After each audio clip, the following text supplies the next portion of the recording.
Okay, Assalamualaikum. Ni kolam 3 dengan 4 pula deh. Kolam 3 dengan 4. Di kolam Fazil, Pita Jaya, Nasi Dingin, Kuala Berang, Terengganu. Tengok usaha kata orang tengok duduk masuk air. Dua hari segerok dah, 2 hari 2 malam.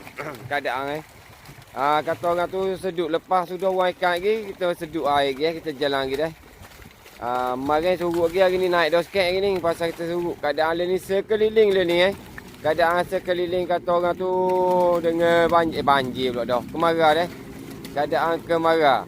Tapi walaupun gitu di kolam ni semua kali kolam semua apa pala. Kalau siapa kata nak buat dia apa pala dia. Pasti rela sudah habis game tu kalau siapa mari ataupun siang nak mari nak tengah turun dalam kolam pasti benar Apa pala. Tak pandai berenang, tak ada lesai memang confirm lemah deh. Jeput adik di kolam Fazil hari Sabtu ni.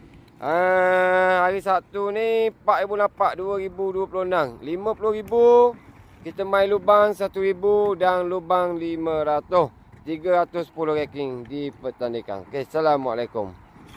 Allahumma salli ala sayyidina Muhammad wa ala ali sayyidina Muhammad. Semoga dipermudahkan segala usaha insya-Allah.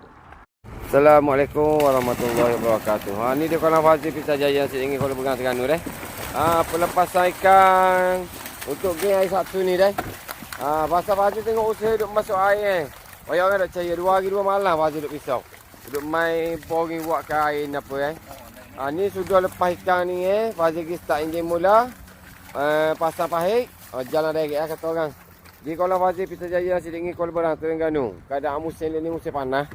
Musim panas. Rupuk pun kata orang tu macam kena racun dah. Jangan kata Fazil dah usaha Fazil usaha belaka dah untuk nak naik air insya-Allah. Kita pisau air dalam sehari semalam ni kita pang direct pasal kita timbul belaka dah air tu. InsyaAllah ada air dah. Jeput ada. Gain 50,000, lubang 1,000 dengan lubang 500.